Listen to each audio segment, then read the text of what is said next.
sectoral impacts. We have another fireside chat, this time on digital infrastructure and digital transformation. A break followed by another panel on digital governance, followed by one on connected Ethiopia, and on another very hot topic these days, BPO in Africa. We're going to end the day with a panel on the BPO outlook for Africa. But first, we have a fantastic session today, right now, a panel discussion on digital transformation and sectoral impacts.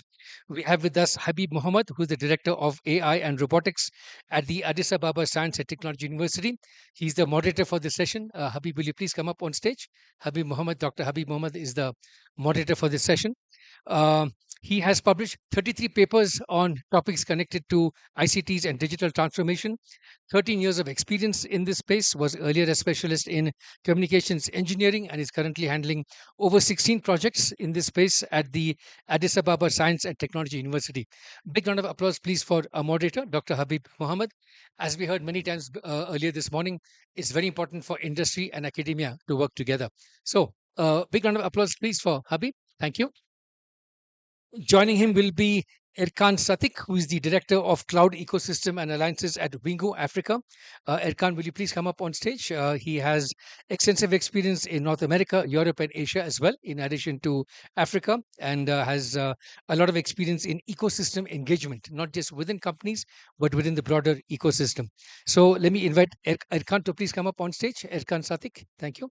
Also joining him will be Ajit Jetwani, VP of Sales Africa at ABS Satellite. You heard from him very briefly in the morning during his solution showcase presentation, but let's have a full session with him now. Big round of applause now for Ajay. Please come up on stage, Ajay Jetwani. And rounding up this panel in fine style, we have Kasaye Eshetu, Business Development Director for Ethiopia, Somalia, and Sudan at Mastercard. Kasaye, will you please come up on stage? He has 14 years of experience in this space.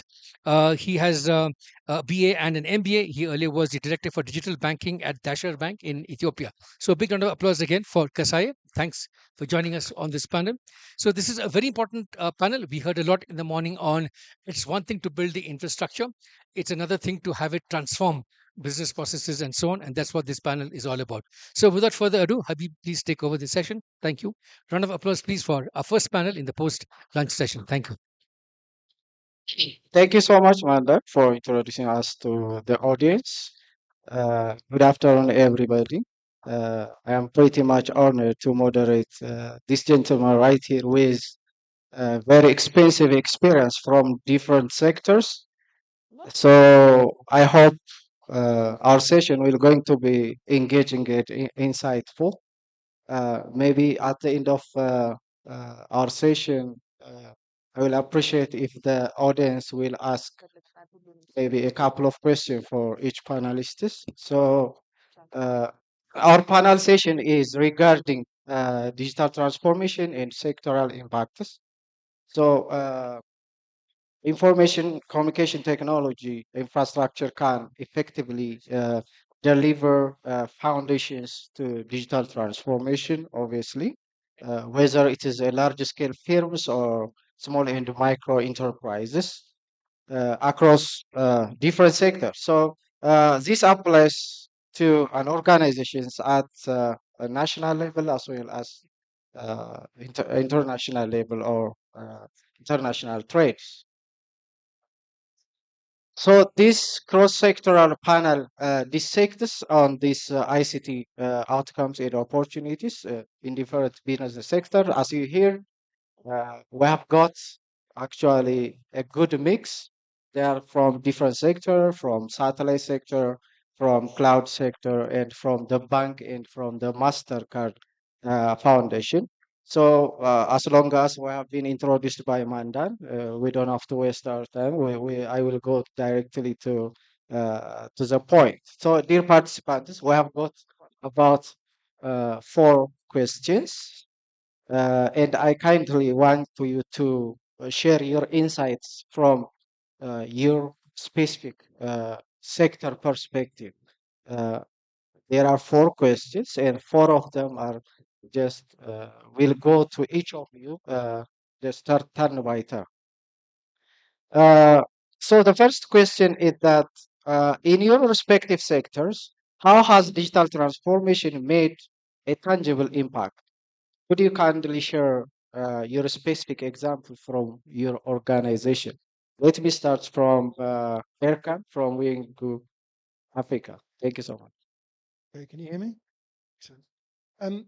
Yeah, so data centers are key to digital transformation, but we're also beholden to many parts of the ecosystem to be part of that journey.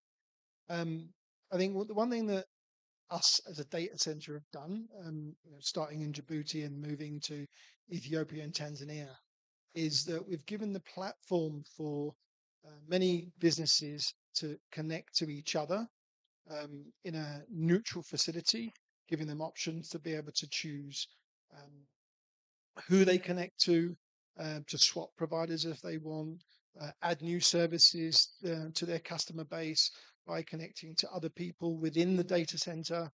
Um, and this is the key part about the neutrality part of data centers and why it's so important because every business will change cloud provider, they will change network provider, they'll change equipment provider, um, but the data center is the constant. So that's the one where we've given them 100% availability, 100% uptime, and give them a safe space to be able to connect to who they want and how they want. And this manifests itself into things like ride sharing, things like payment gateways, things like CDNs, offloading traffic onto CDNs so that the IP transit costs are lower. Also addressing things like data sovereignty and storage limitations. I don't want to go on too much.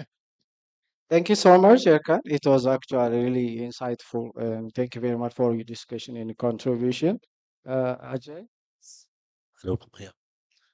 Okay. For us, I would say the digital transformation has evolved a long way. I mean, in my tenure of 30 years, I've seen it evolve from the time when the sales organizations used to have the softwares like Salesforce or Goldmine. Finance team used to have Sage or Tally to interconnect the remote offices, warehouses, and so on.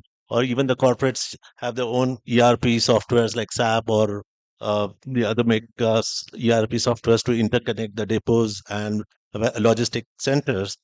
So all this needs connectivity. So we as a satellite operators are key infrastructure provider to bridge this digital divide. uh, we definitely offer solutions across the rural areas to interconnect all these corporate organization and the enterprise organization. But definitely, as I said, the digital transformations evolved a long ways. Today, we are not only talking about these ERP softwares and all, but we hear AI, cloud, and IoT, and so many things. But infrastructure like satellite would definitely be a key facilitator or enabler for such kind of connectivities.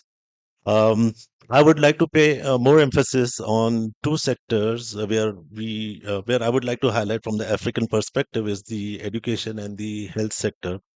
Uh, why education is because, as we all know, like today, Africa by 2030, 1.1 billion population of African population will be of the working age. There's a young population, so I feel it's in the interest of the African governments to ensure that the education is imparted to the remote villages and the rural areas. IT skills are developed, uh, and that's where we at ABS are also ensuring that connectivity to this education sector is imparted. We did successful POCs and are implementing solutions to the education and the health sector with to Ministry of Education and Health in Ethiopia. We have also done for Ministry of Health in DRC. So where the schools get connected, students can undergo online distance learning, and they can download their study material and the courses, undergo tests. Similarly, for the hospitals, like the telemedicines can be imparted. So the users in the remote villages can get real-time treatment and diagnosis, which is essential. So I think these are two key areas which we have really done a lot of work in Africa and other regions as well.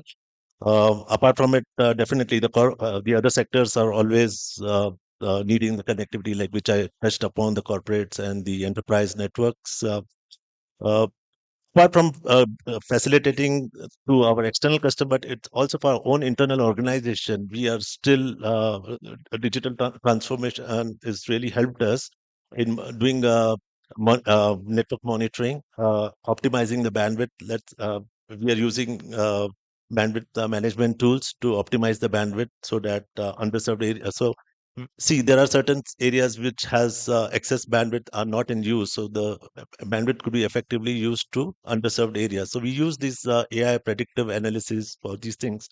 Uh, Again, we are using cloud-based software to remotely and do a real-time monitoring, so it helps us with the operational efficiency. Last not but the least, we also have our own data centers, which my colleague has already touched upon. So we use these smart cooling systems and so many IoT techniques to ensure that operational efficiencies are achieved and low energy consumptions are achieved. Yeah. So that's for Uh, me. Yeah. Thank you so much, Thank Ajay. you. You have already mentioned almost all of the questions.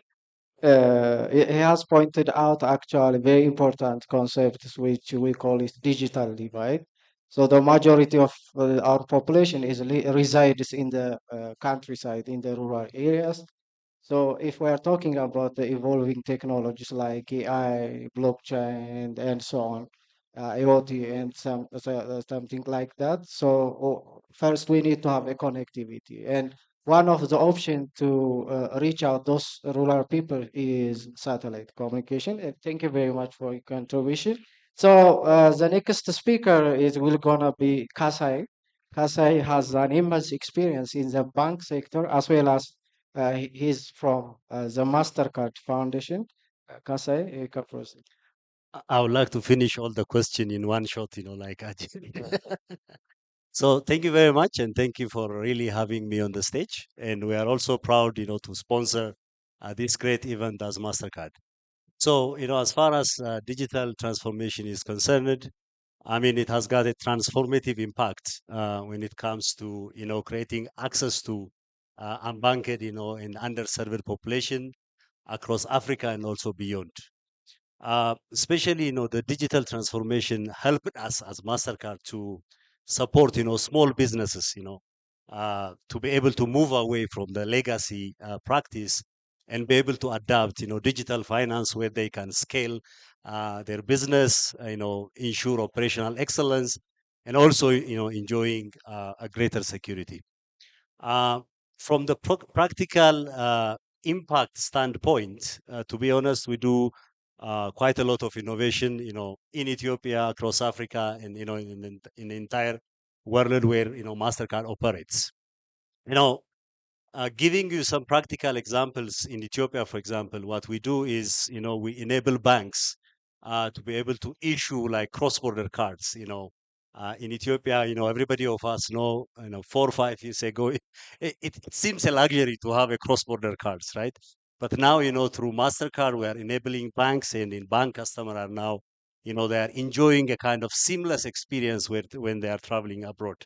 Uh, and the other thing is, in terms of supporting MSME sector, which we believe is the underserved part of the economy, we are partnering with Axion. We do have this initiative called Center of Excellence for Growth.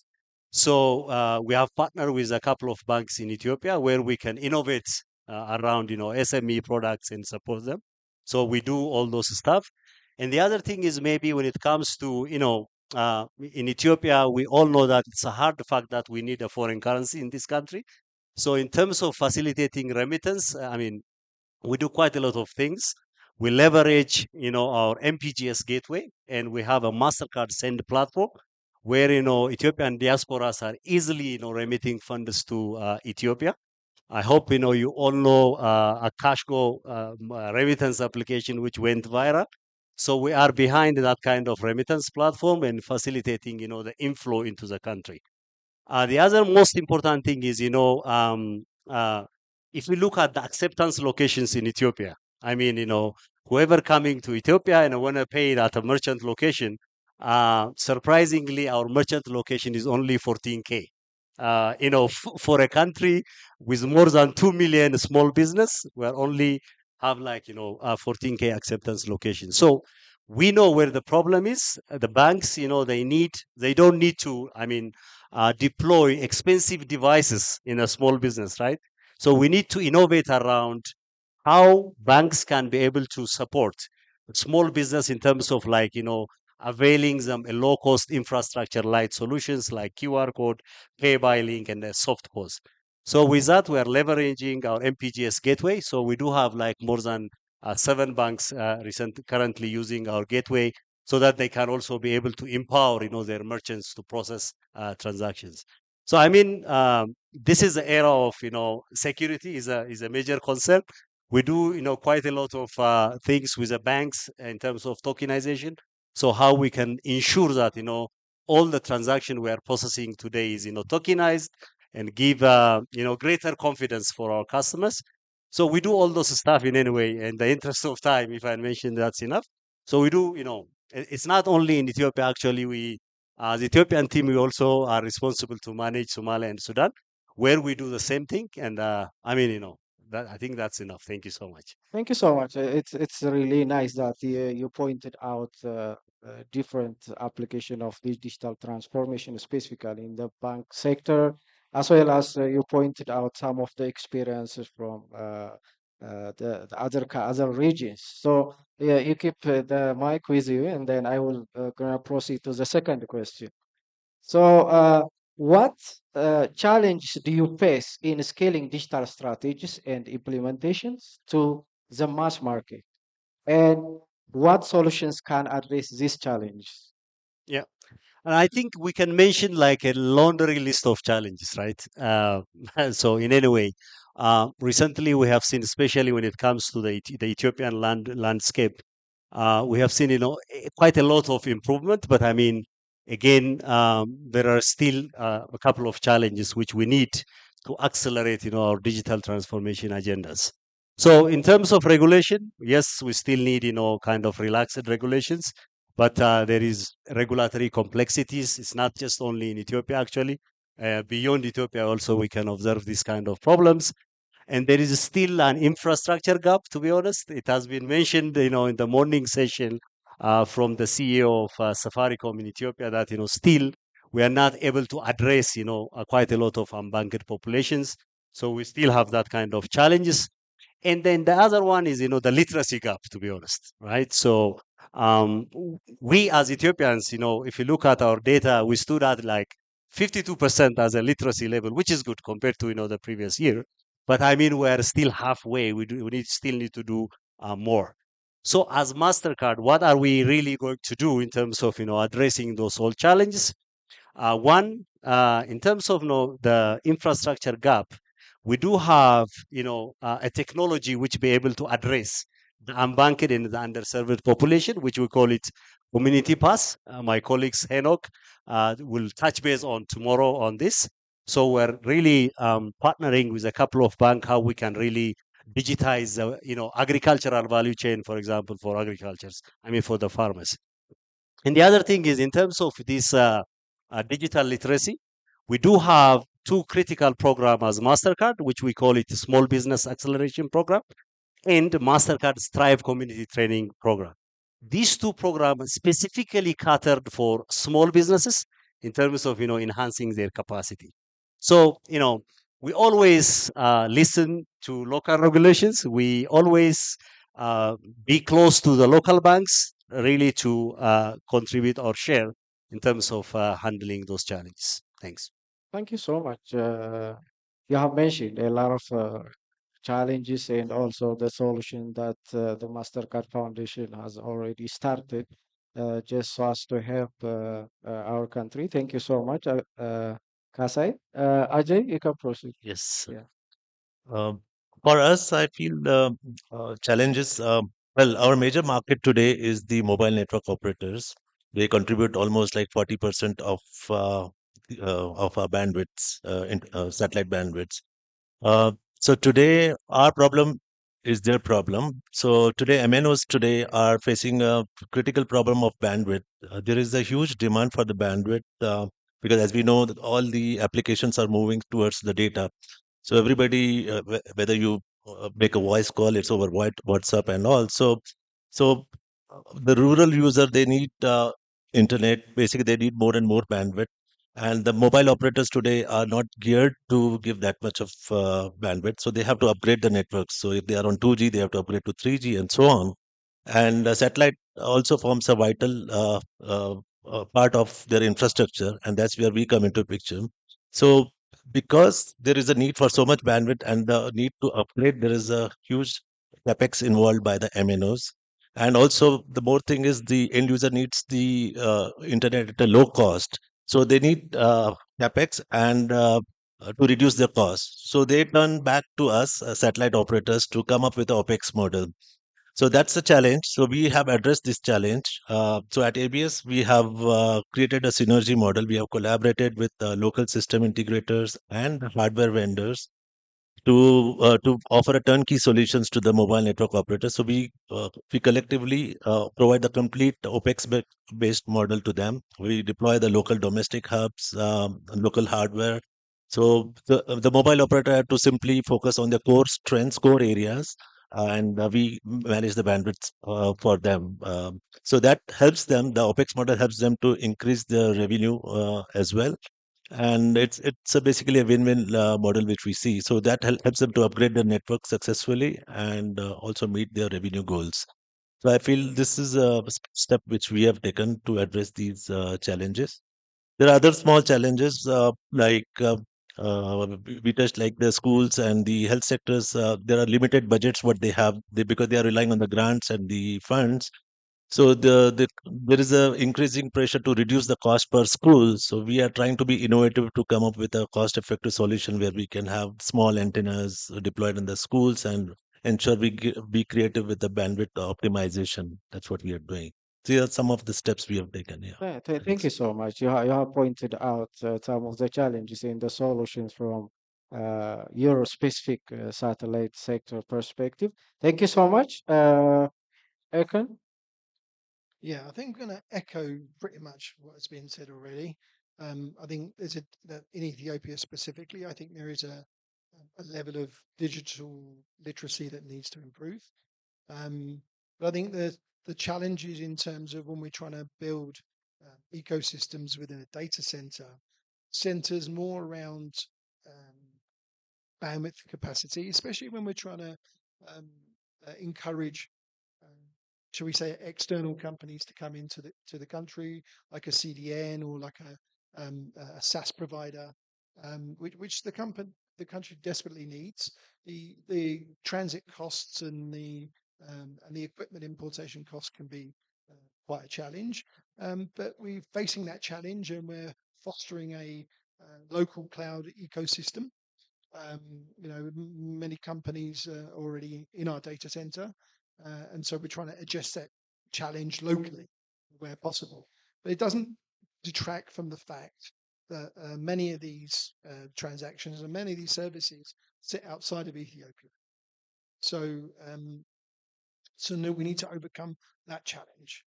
And also, I think there needs to be a broader education about how connecting with each other is um, is beneficial to everybody.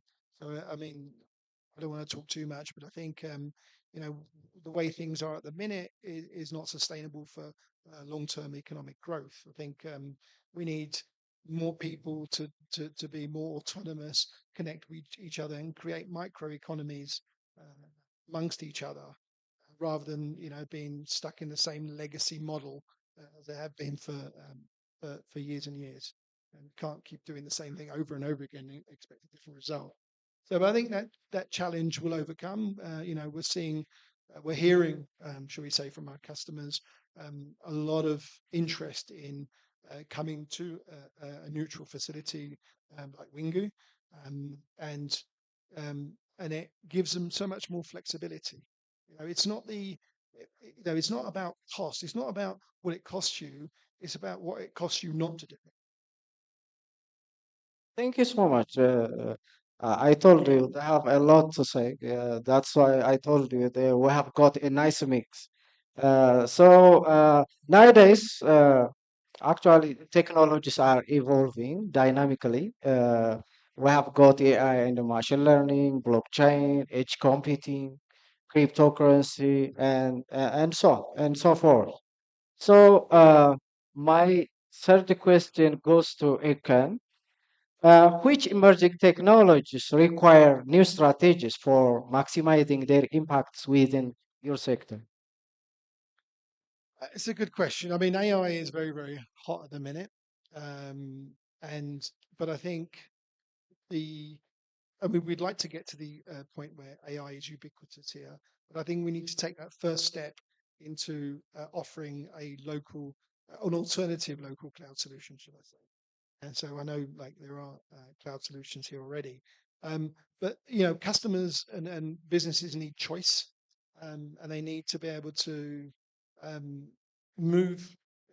Right? Every technology jump has steps. Yeah, I know we can leapfrog, but it's unreasonable to expect somebody to go from having a server under a desk to start launching AI apps. Yeah, so they need to be able to scale, and then they need to have that digital literacy to be able to understand where they can deploy the AI technologies, and then have somewhere to store it that's going to give them 100% availability. Because sooner or later, and it's going to be sooner, the demographic here is going to expect quality of service. They're going to expect their app to be up 100% of the time. You don't want to be stuck waiting for your ride and the server goes down, and then how long is it going to be? These guys want instant payments, right? They want if you need money, yeah, they're going to want that bank to be able to transfer their money for them. So yeah, so AI is the goal, but I think certainly short term we should be doing a lot more within cloud, and also to be fair, we should be doing a lot more in terms of keeping the traffic local. So that's another big part of the challenge I should have probably mentioned before, is that the way traffic moves around Ethiopia, a lot of it seems to go out and come back in again. Whereas for the customer experience, if people peered here locally, that experience would be A, cheaper for all parties, and B, much better for the consumer. Thank you so much. That's actually wonderful from your practical experience. You have told that what's really happening. Uh, so, Ajay, uh, Yes.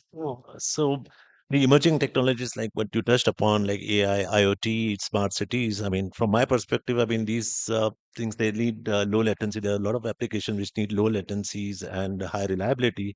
So there has been a good revolution in the satellite industry in last few years. We have seen the disruption created by companies like Starlink. So we are seeing multi-orbit solutions emerging in the market, which will help to address uh, uh, the issues of challenges of latency. So, like certain applications which need low latency, so they can still be on the satellite. They need not be on fiber, because fiber is not everywhere in Africa. Still, I mean, 400 million of the populations are outside the reach of fiber. So I think this will really help to penetrate broadband in the rural LEO and MEO solutions. And then also there has like some of the big operators can also do the load balancing between multi-orbit solutions. Like they can still have fiber, they can have LEO and GEO satellites to trade off between high reliability, low cost, and low latency. So that's good technologies which we have seen in the satellite, and also the satellite manufacturing technologies are also changing. We are seeing high throughput satellites. So earlier, the cost of the satellite launch was 500 million, which had a limited capacity. But now, with the increasing demand for the bandwidth, the cost of manufacturing satellites and launching costs have reduced, and yet we can give a high throughput satellite. And the technology, it's all these software defined satellites. For example, if we have a beam covering over Middle East and we decide, okay, Ethiopia has a high demand, we can through the software change the coverage of that beam, move over Ethiopia. So that saves a lot of cost and even increase the power over Ethiopia.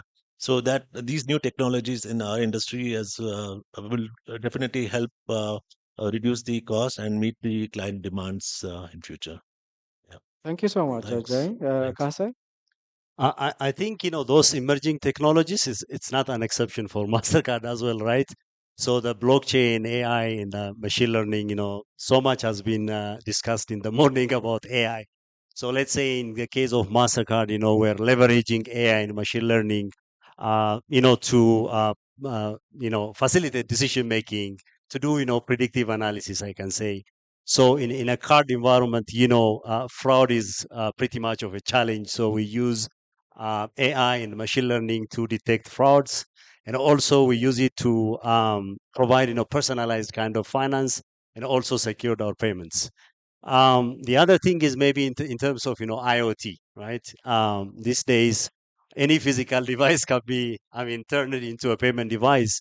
So we're also pretty much into IoT, to be honest. So I hope it was on the news recently. We have launched a wearable payment in Nairobi, Kenya, where we're launching a ring payment, wristband payments. That gives like a unique experience to our customers. So we'll continue to expand this kind of technologies into the rest of our market as well. So we're just also keeping our eyes in terms of expanding those kind of payment experience in the rest of the regions. So yeah, we actually use these technologies very much in Mastercard as well. Thank you so much, Kasai. Uh, we have we have been just discussing different aspects, the challenges, and also the emerging technologies. Now, in the fourth question, where we came to a very important session because when we talk about emerging technologies, there has to be strategies so as to leverage them. So, is in different sectors, we need to have a strategy. We need to have a framework. So, it's a time for you to just recommend for the policymaker. So, the last question goes for Kasai.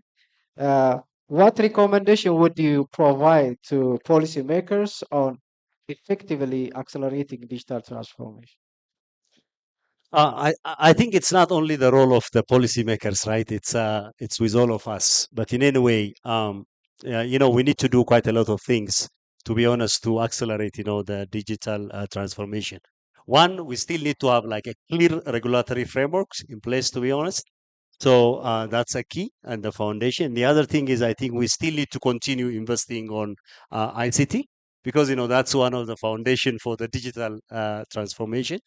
So the other thing is, maybe we still need to promote literacy, by the way. So that's a key. Maybe the other most important thing that came on top of my mind is we still need to expand, a kind of innovation hubs. It's a good experience from Ethiopian stock market, which recently launched a regulatory sandbox where small business can go and test their innovations and etc. So we still need to do quite a lot of capacity building. This is not, something we always need to leave to the policymakers, but we still need to, play our roles. But those are the key things that we still need to do to, further accelerate the digital transformation journey. I think Ethiopia is a very good example in this case, right?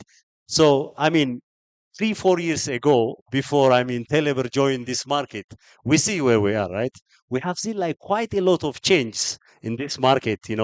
Once the government came up with a digital strategy 2025, quite a lot of things has been changed, right? So now I have seen a report from the central bank last year. For the first time, we have surpassed, the digital transactions surpassed that of cash.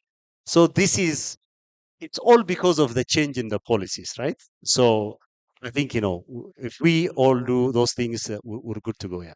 Thanks. Thank you so much, Kansai. Ajay, come proceed. Yeah. Yeah. Yeah, I do agree with him. Further to add, like the thrust should be definitely on the infrastructure development, which is key. Uh, there's still Africa is 23 or 30, within 30% of broadband penetration. So there has to be thrust on development, which means reducing the entry barriers. So the policymakers has to ensure that the spectrum regulations are in place. The license fees are nominal for the ISPs or the VSAT operators or even the mobile operators. Um, there has to be also, like, I feel public-private partnership programs to build smart cities, hotspots, to enhance the broadband penetration. Um, Last but not the least was the education program, what he suggested, awareness. It really needs to go up. Like we see today, one of also the reason why the broadband has not picked up, because in the rural areas, the women are not still using the smartphones. So all those awareness, I know a lot of mobile operators have this social programs where they create this rural awareness programs. I think this needs to be uh, run through from the top bottom. I mean, from the regulatory guys. So some of these suggestions which I would like to put across. Yeah. Thank you so much, Thanks. Ajay. Hakan.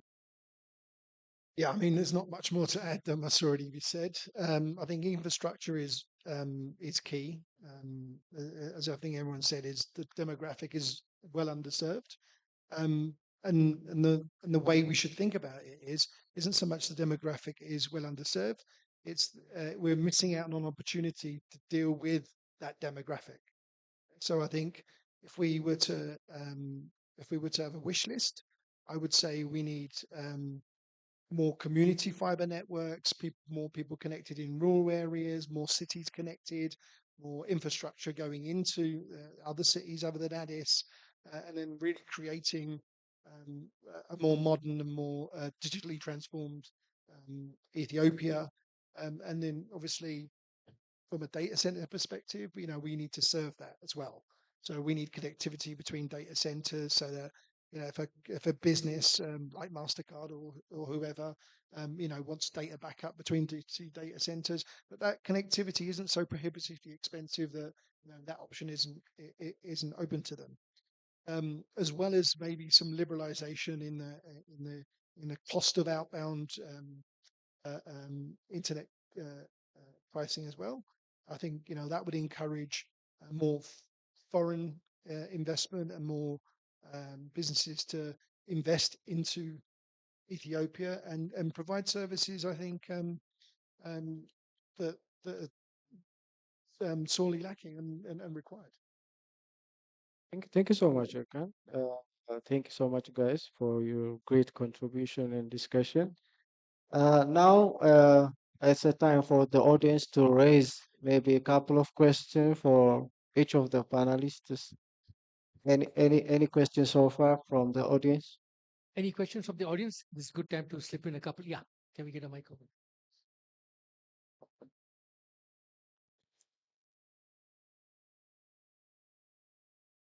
So, thank you very much.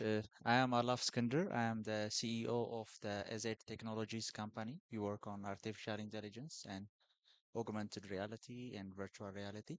So, what I want to ask maybe Mr. Kasai is that since you have mentioned it earlier regarding the policies, most of the time, especially in African countries like Ethiopia, there is a lag between the policy development and the pace that the technology is advancing rapidly. So most of the time we lag behind most of the countries of the world because we give a lot of time already to prepare the policies to catch up with the technologies, but when we catch up there, the technology have already passed. So how can we advocate for that to work with the Ministry of Innovation, for example, or other policy organs to to develop these kinds of actions to make the policy rapidly grow as the technology advances? Thank you. Thank you so much. Let me address this question. I think it's a valid question. You are very right, by the way.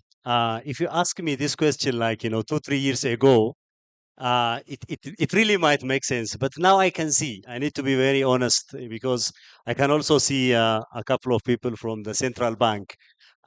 These days, to be honest, central bank is very much really open, including, Mint. to accept, any sort of technologies as far as it creates really value to customers, right? So, as Mastercard, we are very much open to partner with a company like you who are driving, different kind of innovations, and then we can also do our, kind of advocacy to the policymakers together. But for me, this time the door is very much open. To be honest, as far as we bring something of value and something that really protect the customer at the same time. I don't think the regulatory landscape in Ethiopia is that much of difficult, especially since we have the digital strategy in place a few years ago. Things are getting very relaxed. So I mean, I hear you because most of the time, even while I was working for a bank, we want to do so many things, but there is no rule behind that. You know, but now I think the governing body is very much really open. Like I said, as far as we come up with something of value, but we can take it offline and then we'll discuss what we can do together. Right? Thanks. Great question. Thanks. I hope you are satisfied with his response, right? Okay. Any other? One last question. If there's one, yeah, one right here.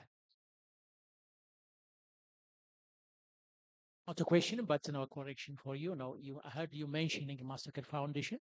This is Mastercard Incorporated, not the foundation. There is a clear difference between the foundation and Mastercard Incorporated. So, side is not from Mastercard Incorporated. Just note. I mean, it's a master. You just want to say this is a Mastercard corporate. Fantastic. Perhaps you can wrap up with some of your key takeaways from the session. Yeah. Let me say some of the takeaways from our session. So we're running out of time, right?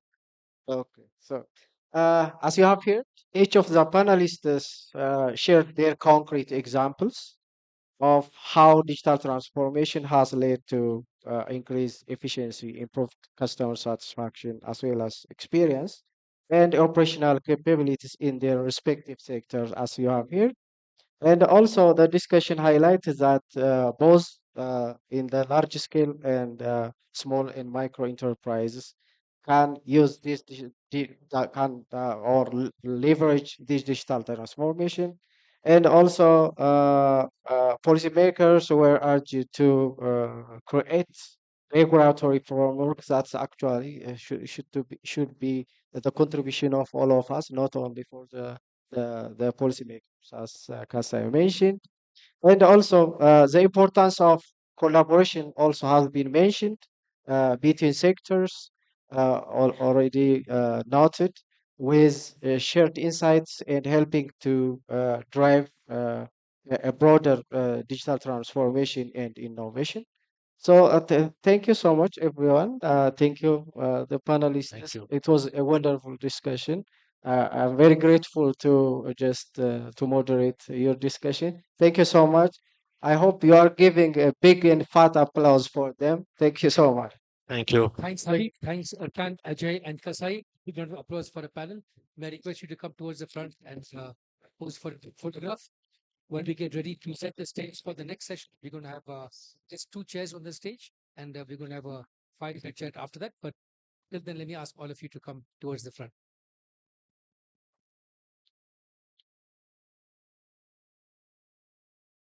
Round of applause, please, for Habib, Erkan, Ajay, and Kasai for a fantastic session after lunch on digital transformation and sectoral impacts. We now move on to a very interesting session, a fireside chat on data structure and digital transformation. I want to invite Degol to come up on stage. Degol Tusai is the general manager of Raxo Ethiopia, and I want to have a chat with him on some of the emerging trends in data infrastructure, digital transformation, and the implications for the broader economy. So let me invite Degol to please come up on stage and let's get our fireside chat underway. You already heard briefly from Degol in the morning during their presentation in the solutions